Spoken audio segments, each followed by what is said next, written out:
दोस्तों नमस्कार। राष्ट्र प्रथम में आप सबका स्वागत है। मैं हूं मयूर जानी और आज हम एक जो विशेष कार्यक्रम आपके लिए लेके आ रहे हैं वो कार्यक्रम है एक एजेंसी है सी वोटर्स नाम की। उस एजेंसी ने एक नेशनल हिंदी चैनल के साथ मिलके गुजरात और हिमाचल में जो चुनाव होने वाले हैं इस साल के अंत में, उस पर एक ओपिनियन पोल जो है वो जारी किया हुआ है। तो वो ओपिनियन पोल में वहाँ फिर से एक बार दोनों राज्यों में भारतीय जनता पार्टी को जीत मिलती हुई ये सी वोटर्स की जो सर्वेक्षण है उसमें ये दिखाई देता है कि वो जीत रही है। तो उसमें बहुत सारे कुछ ऐसे इंटरेस्टिंग तथ्य है और फैक्ट है जिस पर हमको लगा कि आज बात करना बहुत ज़रूरी हो जाता है। तो हमने आमंत्रित किया हुआ है बहुत ही वरिष्ठ पत्रकार देश के और जाने माने राजनीतिक विशेषज्ञ जो हैं श्रवण गर्ग साहब, उनको हमने आज आमंत्रित किया है। तो हम उनका बहुत बहुत स्वागत करते हैं। सर नमस्कार, प्रणाम सर। सर ये 2022 विधानसभा के चुनाव गुजरात और हिमाचल में होने वाले हैं। गुजरात में पहले हो जाएंगे दिसंबर में, अगर शेड्यूल से हुआ तो दिसंबर में हो जाएंगे। अब ये सी वोटर्स ने एक सर्वे निकाला है सर, कहते हैं 65,000 लोगों का एक सैंपल साइज लिया हुआ है, 65,221 ऐसा कुछ आंकड़ा है। और 6.5 करोड़ में से इतने लोगों के बात करके उन्होंने अब ये डिसाइड किया है सर्वेक्षण के उनके हिसाब से कि भारतीय जनता पार्टी पिछले अपना जो प्रदर्शन था 2017 का 99 सीटों का, उसके मुकाबले कम से कम 40 सीटें और प्लस में जा रही है, गेन कर रही है। और 135 से 143 के बीच में वो जीतती नजर आ रही है। कांग्रेस को वो कुछ 36 से 40 के बीच का वो एक दे रहे हैं। आम आदमी पार्टी को कह रहे हैं कि 0 भी हो सकती है या कम, ज़्यादा से ज़्यादा 2 हो सकती है। और अन्य जो है उनको 3% के आसपास का कुछ वो फिगर दे रहे हैं। सर एक चीज़ आपसे समझनी है, आप इतने सालों से इस पूरी जो राजनीतिक घटनाएं होती है जिसमें ये सेफोलॉजी भी आ गई, आप देखते हैं सर, क्या ओपिनियन पोल सही में इतने 65,000 लोगों से बात करके सटीक हो सकते हैं क्या? देखिए, ये मेथड का मामला है पूरा। विदेशों में बहुत कम लोगों को लेकर बड़ा सैंपल सर्वे और करेक्ट सैंपल सर्वे हो जाता है। हमारे यहाँ वो पॉसिबल इसलिए नहीं है कि हमारे यहाँ जो सर्वे होता है वो भी एक पॉलिटिकल करप्शन है। जी। जैसे ये जो सी वोटर की जो क्रेडिबिलिटी है पॉलिटिकल सिंपैथी के मामले में, और जो चैनल है जिसको जोड़ा है उसकी जो सिंपैथी है रूलिंग एलिट के मामले में, दोनों डाउटफुल है। जी। मतलब उतने क्रेडिबल नहीं है जी। तो जितने होना चाहिए। इसलिए ये जो सैंपल सर्वे है, एक तो देखिए जो साइज है सैंपल सर्वे का, वो इतनी बड़ी संख्या जो है गुजरात की, उसमें आप अगर 65,000 देखें 8 करोड़ लोगों में या 6.5-7 करोड़ लोगों में, तो कुछ बहुत जमता नहीं है। मतलब थोड़ा एक डाउटफुल लगता है कि ये 6 लाख लोग भी हों तो 1% लगता है, 60 लाख हों तो 10% लगता है। तो 6 लाख भी नहीं है, 65,000 है। 6 तो वो 1% से भी कम, जो अगर मैं ठीक समझ रहा हूं तो 0.1% के करीब होएगा। दूसरा ये है, इसमें बहुत तो कॉन्ट्राडिक्शन है। बहुत कॉन्ट्राडिक्शन ये है और कुछ इंडिकेशंस भी हैं। इंडिकेशंस ये है कि आम आदमी पार्टी का पूरा इरादा यहाँ पर इसको फायदा पहुंचाने का है, अपने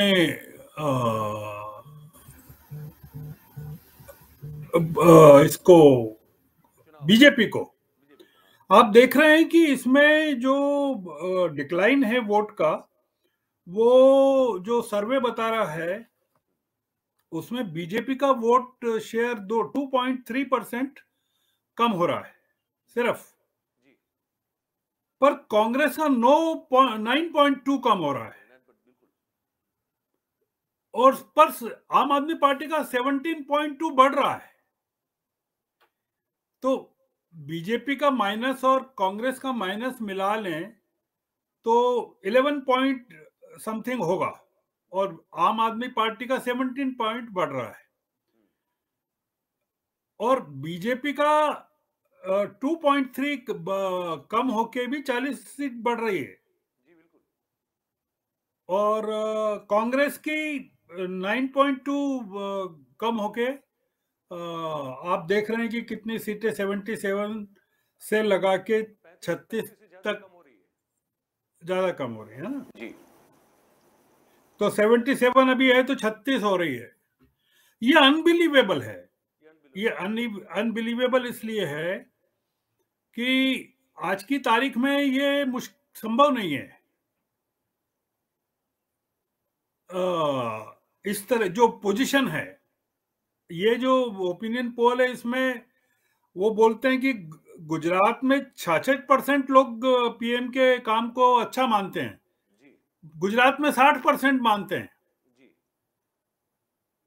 तो गुजरात में 60% मानते हैं और वहां 66% मानते हैं एचपी में,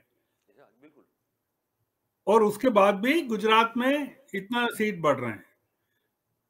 तो ये जो, और दूसरा इसका एक जो कॉन्ट्राडिक्शन है कि पीएम का जो काम बोलते हैं 60% अच्छा तो है, पर खराब काम 22% और एवरेज 18%, तो 40% तो बेड और एवरेज है, और 40 सीट बढ़ रही है। तो ये, और गुजरात गवर्नमेंट का वो बोल रहे हैं कि काम 42% अच्छा है, पर 26% एवरेज और खराब 32% है, मतलब 58% एवरेज और खराब है। तो इसलिए क्या है कि इसका मतलब है कि लोग जो हैं पीएम के काम से ज्यादा खुश हैं, और गुजरात स्टेट के काम से कम खुश हैं। मुझे लगता है कि ये अब चुनाव अगर प्रदेश का हो सर, तो प्रदेश के चुनाव में पीएम के काम की तारीफ या कि पीएम के काम के बारे में पूछने का औचित्य क्या बनता है? दूसरा गुजरात के सीएम हैं, वो तीसरे सीएम है अभी। रूपानी को हटा के, आनंदीबेन को हटा के, इनको 1 साल करके हुआ है। पिछले सितंबर में ये आ गए थे।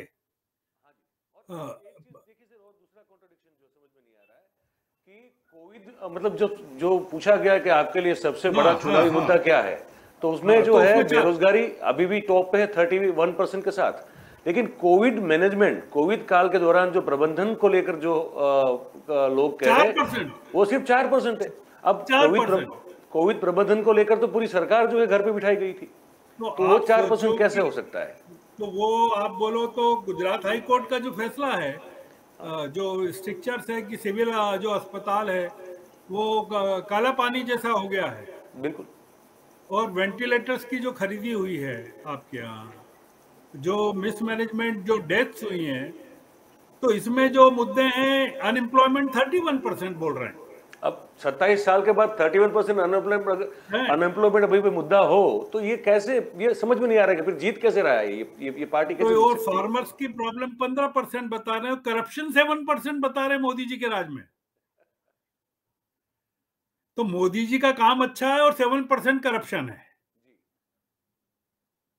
और सीएम का काम बोलते हैं 36% अच्छा, 36%, पर एवरेज 35% और खराब 29%।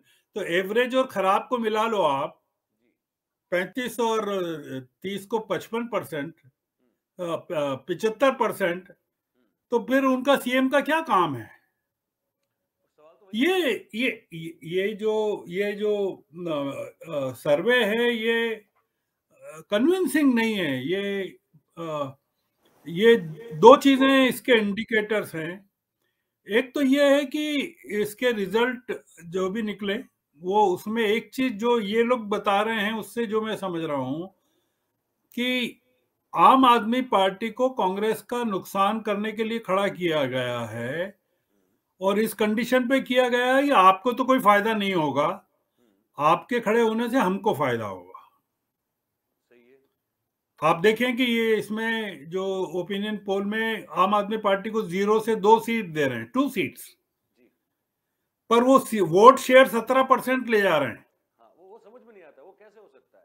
मतलब वोट अगर बट भी जाते हैं तो फिर वो 17% वोट जो है वो सिर्फ 2 सीट मैक्सिमम कैसे दे सकते हैं? फिर वो कम से कम 8 या 10 के बीच में वो सीट होनी चाहिए। नहीं, वो थोड़ा सा होता है कई बार, वो जितना स्केटर्ड वोट मिलता है टोटल वोट शेयर में उसमें संभव है। इसका ये मतलब है कि जो सीटों पर भाजपा पिछले चुनाव में 10,000 वोट से या उससे कम से या मार्जिनल से जीती थी, वहां आम आदमी पार्टी भाजपा को जुटाने वाली है, ये है। तो ये पूरा जो गणित है, ये आम आदमी पार्टी को का जो गणित है वो ये है कि कांग्रेस को कमजोर करना है और बीजेपी के हाथ मजबूत करना है।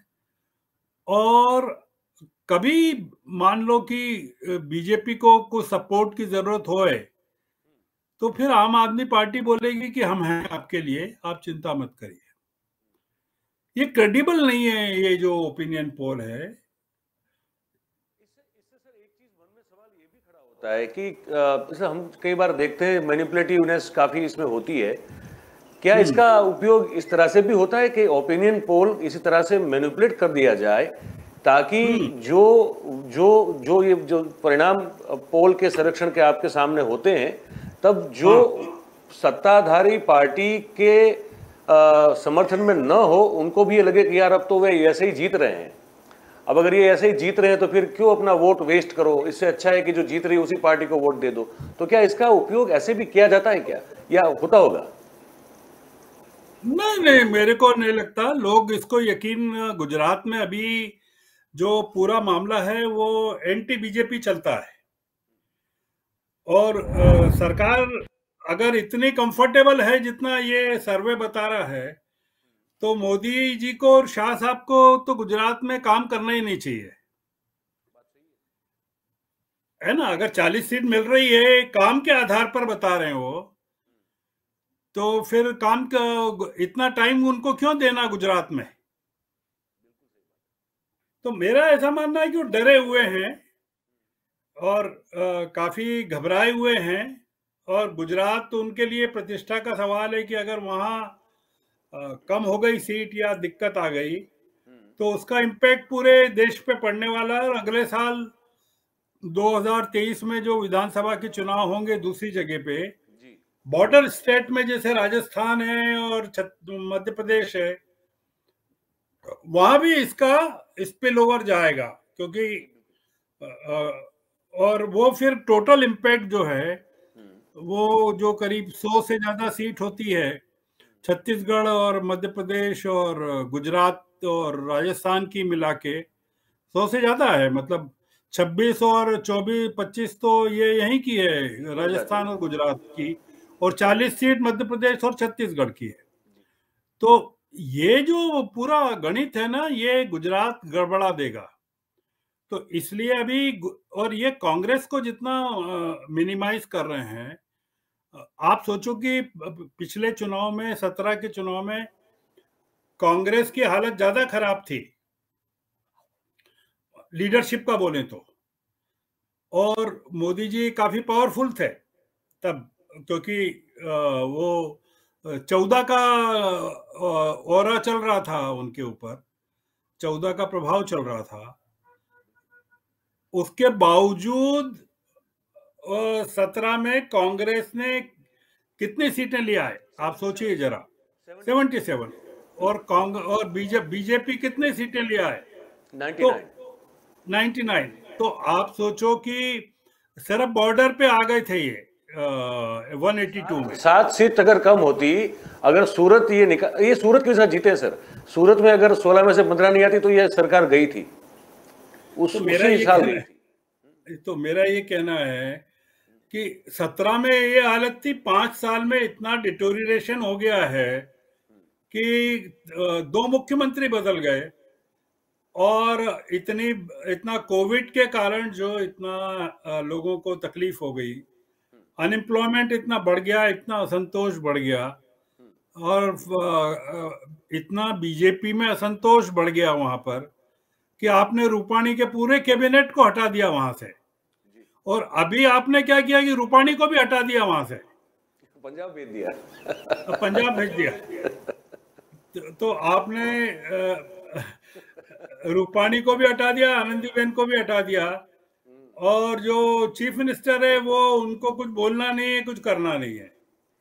तो ये इलेक्शन प्रधानमंत्री लड़ रहे हैं जी बिल्कुल। तो प्रधानमंत्री को तो इस इलेक्शन में, इस प्रोजेक्शन में 2/3 सीट मिलनी चाहिए। नहीं सर, अब यहाँ इंटरेस्टिंग चीज है, मैं बताऊं, ये आपने अच्छा पॉइंट निकाला। मैं कुछ अब 2-3 बाइट सुनाना चाहता हूं, आप सुनिए। अब ये पहली बाइट से सुनिए, जो CR पाटिल साहब, प्रदेश अध्यक्ष भारतीय जनता पार्टी के, बाइट गुजराती में, आप तो गुजराती समझते हैं लेकिन दर्शक हैं उनको मैं हिंदी करके सुनाऊंगा। पहले CR पाटिल साहब ने क्या कहा था आज से 4 महीने पहले, ये सुनते हैं पहले भी। आओ આપણે આવનારા વિધાનસભામાં 182 માંથી 182 सीट જીતવાનો સંકલ્પ કરીએ। હું જો 182 માંથી 181 सीट આવે ને, હું તે દિવસે રાજીનામું આપી દેવાનું। હું એવું નહીં કહીશ કે જો ને 2-4 ઓછી આવે।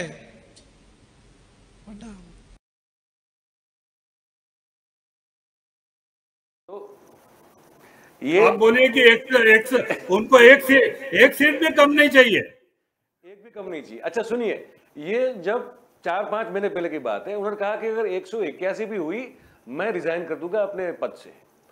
अब ये कुछ दिन पहले अमित शाह साहब के वार्तालाप है, वो कह रहे हैं भूपेंद्र भाई पटेल को, वो कह रहे हैं कि आप चिंता मत कीजिए। कहाँ 182 सीट। उसके बाद कुछ एक आध महीने पहले अमित भाई जब गुजरात में थे, उन्होंने कहा कि हम कम से कम 150 के ऊपर तो लाएंगे। फिर अब ये जो सुनवाता हूं, ये सुनिए, जहां वो कहते हैं कि 2/3 मतलब 121 सीट। ये सुनते हैं पहले। भाई, गुजरातनी जनता भारतीय जनता पार्टीनी साथे छे। मोदीजीना नेतृत्वमां, तमारा नेतृत्वमां निश्चित रूपे आ महीनाना अंतमां फरी एकवार गुजरातमां 2/3 बहुमती साथे भारतीय जनता पार्टीनी सरकार बनी छे। हूँ स्पष्ट जोई रह्यो, हूँ गुजरातनी जनताने जाणुं छुं। सपनाओना वेपार करवावाळाओने सफलता गुजरातमां ना मळे। गुजराती तो माणसने ओळखे, काમને ओळखे, અને માણસને ને કામને ઓળખે। એ ભારતીય જનતા પાર્ટીની સાથે જ રહે। ભાજપનો વિજય નિશ્ચિત છે। આવનારા ઇલેક્શનની અંદર પ્રચંડ બહુમતી સાથે તમારા નેતૃત્વમાં ફરી એકવાર ભારતીય જનતા પાર્ટીની સરકાર બને એવી ખૂબ ખૂબ શુભેચ્છા। अब सर यहाँ ये कह रहे हैं कि 2/3 में 2/3 मेजोरिटी से आप जीतेंगे। मतलब कि 182 का 2/3 कर दो तो 121.63 होता है, मतलब 121 सीट होती है, ठीक है। तो ये 182 के बाद 150, उसके बाद अब आ गए 121 पर।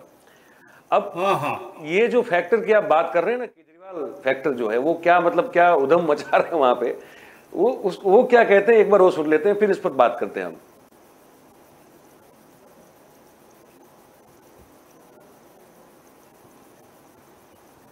सूत्रों के मुताबिक IB की एक रिपोर्ट आई है। उस रिपोर्ट में गुजरात में आम आदमी पार्टी, आज अगर गुजरात में चुनाव हो तो गुजरात में आम आदमी पार्टी की सरकार बन रही है।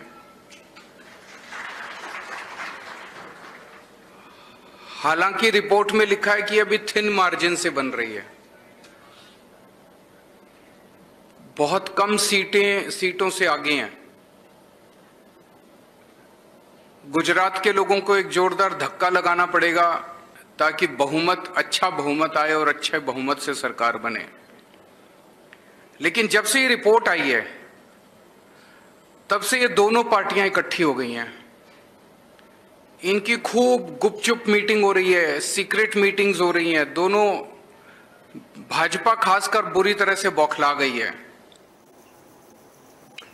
तो ये एलिमेंट है केजरीवाल का, ये कह रहे हैं कि ये दोनों गुपचुप से मिल रही है। और अगर आज की तारीख में, ये कल का बयान है उनका, कि अगर ये तो अभी अगर आज चुनाव हो जाए तो सरकार आम आदमी पार्टी की बनेगी। अच्छा, मैं ये 3 हमने बाइट इसलिए सुनी सर, क्योंकि पहला देखिए 4-6 महीने पहले का कॉन्फिडेंस भारतीय जनता पार्टी का खुद का, कि 100 out of 182 we will win 182 seats. फिर वो कॉन्फिडेंस कम हो जाता है, कहते हैं 150 प्लस तो ला ही देंगे। अब अमित शाह जो चाणक्य या पता नहीं कौन कौन सी उपमाएं दी जाती है उनको, वो कहते हैं कि 2/3 तो आप लाएंगे लाएंगे, मतलब एक कोई 121 सीट लाएंगे। और फिर ये भाई साहब कहते हैं केजरीवाल साहब कि नहीं नहीं सरकार तो हमारी बन रही है, आईबी के हवाले से वो उनको कह रहे हैं। आप कैसे देखते हैं ये पूरा मामला कैसे देखते हैं आप? क्या इनका आत्मविश्वास कम हो रहा है, भाजपा का आत्मविश्वास कम हो रहा है, जैसे वो खुद अपने आप सीटें कम कर रहे हैं? तो पहली बात तो ये है। और केजरीवाल, जैसे आपने कहा कांग्रेस को हर्ट करने के लिए इन्होंने खड़ा किया है फॉर एग्जाम्पल, पर क्या केजरीवाल थोड़ा बहुत भी भाजपा को हर्ट नहीं करेगा? ये दो सवाल है। देखिए क्या होता है कि दो लोग मिलके एक आदमी डायरेक्ट हर्ट करे तो वो उसका इम्पैक्ट अलग होता है, और दो आदमी हर्ट करें तो उसका इम्पैक्ट अलग होता है। अगर ये 1 एंड 1 फाइट होती कांग्रेस की और बीजेपी की, जैसी पिछली बार हुई थी, तो भाजपा को ज्यादा नुकसान होता है, पर अभी कम नुकसान होगा ये इसके कारण, आम आदमी पार्टी के कारण। मैंने आपको कहा था ना, अभी एक बात कही थी कि अगर आप, तो खैर गुजरात पर आपकी पकड़ बहुत अच्छी है, मार्जिन 10,000 5,000 से कितनी सीटें गुजरात में हैं जो भाजपा ने जीती थी? मेरे ख्याल से 30 के करीब है, 26 से 30 के करीब है। इसमें एक चीज और जोड़ू मैं सर, 77 सीट्स जो जीती थी ना कांग्रेस ने, उसमें से तकरीबन 60 सीटें ऐसी है जो 10,000 से कम के मार्जिन में जीती हुई है। किसने? कांग्रेस ने नहीं, और भाजपा ने, भारतीय जनता पार्टी ने 25-30 से बीच में, 25 के 30 के बीच में। तो जो 25 से 30 की सीट में जो सीटें 10,000 से कम के बीच में जीती है, आम आदमी पार्टी जो है वो जीत का मार्जिन बढ़ा के, और जो सीटें हारी है 10,000 से कम पर, जैसे कांग्रेस 10,000 से कम पर जीती है, तो वहां पर आम आदमी पार्टी खड़ी होकर बीजेपी की जीत को बढ़ा देगी। ऐसी 60 सीटें हो जाती है, फिर 60 सीट्स, तो 60 हो जाती है ना, तो वो 60 सीटों में 40 सीटें ये दे रहे हैं उनको, बीजेपी को दे रहे हैं। तो ये जो पूरा खेल है आम आदमी पार्टी को खड़ा करने का और फाइनेंस करने का, आप देखो कि वहां पर कांग्रेस के पोस्टर्स हटा रहे हैं, पर आम आदमी पार्टी के पोस्टर्स लगे हुए हैं आपके यहाँ गुजरात में। जी जी, वहां पुलिस कुछ नहीं कर रही है आम आदमी पार्टी को। नहीं सर, वहां संघर्ष तो काफी हो रहा है, मारकूट हो रही है सर, ये भी लोकल लेवल पर हो रही है। हाँ, काफी हो रही है। स्टेट के लेवल पर नहीं हो रही है, सरकार के लेवल पर नहीं हो रही है। और अभी ये जो फिर सर एक सवाल ये उठ जाता है मन में कि फिर जो ये हम देख रहे हैं यहाँ पे दिल्ली में, सत्येंद्र जैन को जो है जेल में डाल दिया गया है, ये आबकारी घोटाला जो है इन पर स्टिंग ये लोग डिक्लेयर कर रहे हैं, एक के बाद एक गिरफ्तारियां आम आदमी पार्टी के विधायकों की हो रही है, मनीष सिसोदिया पर जो है ये रेड की जाती है, और फिर उनको भी घेरने की पूरी तैयारी हमको ये सब दिख तो रहा है पूरा। तो ये क्या मामला है? क्या अगर आप कहते हैं कि ये एक दूसरे के समर्थक, या मतलब आम आदमी पार्टी बीजेपी से प्रोत्साहन पाती है, तो फिर यहाँ ये लड़ाई कैसे ये देखने को मिल रही है हमको? आपको ये देखना चाहिए कि बीजेपी का बड़ा दुश्मन कौन है, आम आदमी पार्टी है कि कांग्रेस है? आज की तारीख में अभी भी कांग्रेस है।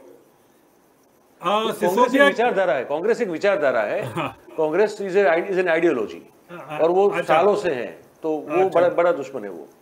सत्येंद्र जैन का जो घोटाला है वो पुराना घोटाला है काफी, उसमें उनके रिश्तेदारों का इन्वॉल्वमेंट है। एक्साइज पॉलिसी को लेके जो लगा अभी वहां पर इतने छापे हुए सिसोदिया के यहाँ, एक भी कागज नहीं मिला।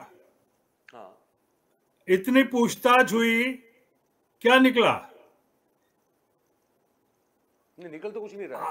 अभी कह रहे हैं केजरीवाल की उनको जानकारी कि राघव चड्ढा को गिरफ्तार किया जा सकता करेंगे। हाँ, ये जो है ना पूरा का पूरा स्टेज मैनेज ड्रामा है।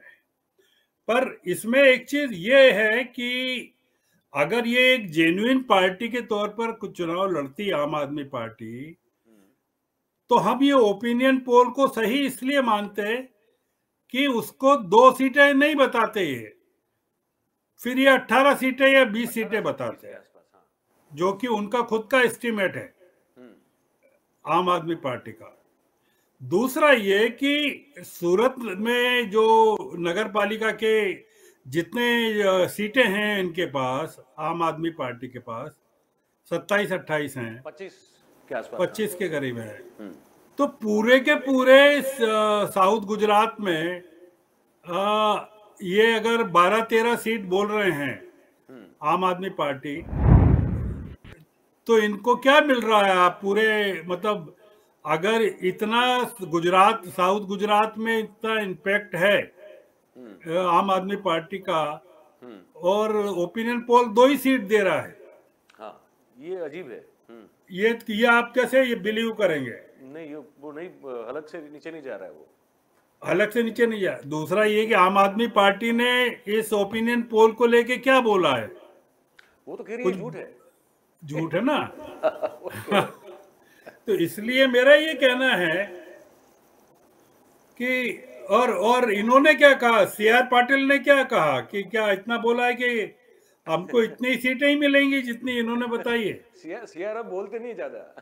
हाँ, मैंने परसों फोन किया था, उनसे बात करने की कोशिश की थी, तो कहा कि यार मैं दिल्ली आता हूँ फिर मिलेंगे, फोन पे तो यार मैं कुछ बात नहीं कर पाऊंगा। मैंने कहा चलो ठीक है। तो वो अब कुछ बोल नहीं रहे हैं, वो इतना ही कह रहे हैं कि अब भाई जो भी होगा वो नरेंद्र भाई तय करेंगे, और नरेंद्र भाई जो तय करेंगे उसी को टिकट भी उसी को मिलेगी, और मैं तो सिर्फ सिपाही हूँ, मुझे जो कहा जाता है मैं करता हूँ। अब इनका जो है बातचीत करने का तेवर ये हो गया है, वो अब कुछ बढ़ चढ़ के बोल नहीं रहे हैं। वो बिल्कुल जैसे कहते हैं ना कि जितना हो सके उतना कम बोल रहे हैं अभी। मेरा ऐसा मानना है मयूर भाई कि ये राहुल गांधी की जो यात्रा है ना, ये अभी ये इसमें गुजरात शामिल नहीं है मेरे ख्याल तो है सर, गुजरात से निकल के जाती है। हाँ, ये इसमें ये अभी काफी चेंज हो जाएगा गुजरात पहुंचते पहुंचते, और इसका इम्पैक्ट जो है पूरे इलेक्शन पर पड़ने वाला है। वो उस पर सर उस पर अलग से आपसे चर्चा करनी है, क्योंकि वो बहुत बड़ा मुद्दा है, और मुझे पता है कि kind of insight you have as far as this entire thing is concern, वो बहुत ही अमूल्य होंगे। उस पर अलग से आपसे समय लेके बात करनी, हो सके तो 1 घंटा बात करनी है। आज सर हमारा कार्यक्रम का समय यहाँ पे जो है खत्म होने जा रहा है, पर आप हमसे जुड़े बहुत बहुत धन्यवाद आपका, और फिर से आपसे मैंने जैसे कहा अलग अलग मुद्दों पर आपको जोड़ते रहेंगे। तो दोस्तों, ये आज का कार्यक्रम अब यहाँ यहीं पर समाप्त करना हमको पड़ेगा, क्योंकि और ना हम चाहते थे गर्ग साहब से और भी बहुत कुछ बातें करें, लेकिन समय की अवधि समाप्त हो रही है। अन्य मुद्दों पर विशेष रूप से इस तरह का कार्यक्रम लेकर आपके समक्ष उपस्थित होंगे। आप हमारे कार्यक्रम को www.kalamkartavya.com पर भी देख सकते हैं। तो आप ये कार्यक्रम अच्छा लगा होगा। Thank you very much. नमस्कार।